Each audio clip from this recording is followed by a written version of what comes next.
And so began the American Revolution.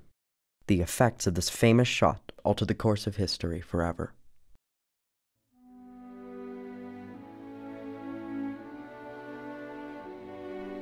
We hope that the world will not behold, with indifference, the rights of humanity trampled in the dust, and the blood of innocents spilt like water on the ground, but lend us every aid in their power, which the laws of nature, humanity, of the justice of the cause calls loudly for. Author unknown, May 1775. On April 19th of the year 1775, the British troops in Boston marched on Concord, Massachusetts to confiscate and destroy the supplies and weapons there. However, the secrecy of their strategy was compromised by a network of colonial spies, and thus their mission was largely unsuccessful. Although the military occurrences of Lexington and Concord were themselves significant, it was the series of events that led up to, and especially the effects of the battles, that had the largest impact on history. The causes of the battles explain the motivations behind the revolution in America, while the aftermath demonstrates the complex and tragic manner in which two very different entities committed to war and its ultimately triumphant result.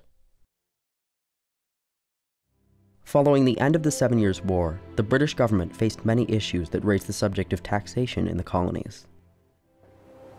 The war that ended in 1763 had been quite expensive for the British Empire, and as it was a war that from the British point of view was at least partly in defense of the American colonists, it seemed reasonable to the British to impose a tax that would in essence be asking the American colonists to pay for part of that war.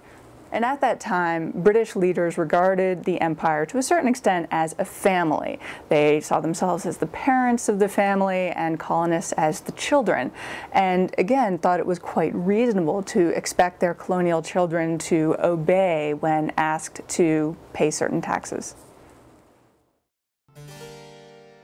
The colonists, spoiled by over a century of salutary neglect, disagreed.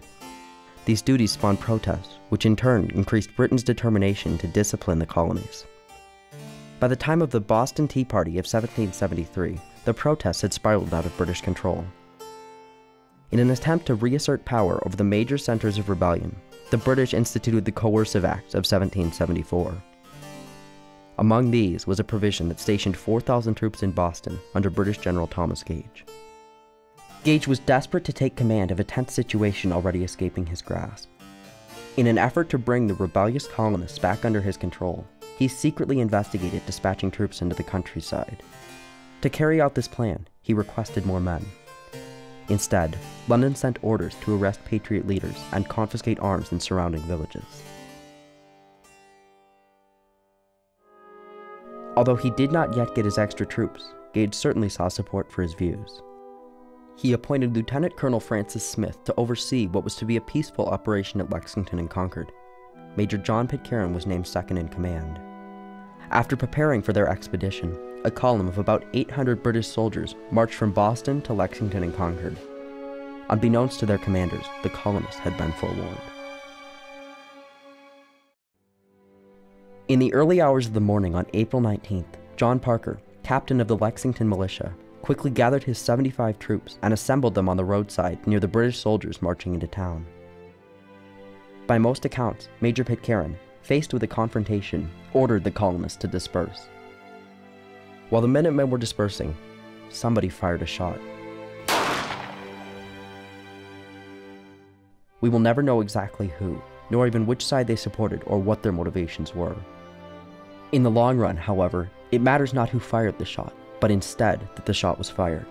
It was the effects of this aggression in both the colonies and their mother country that altered history.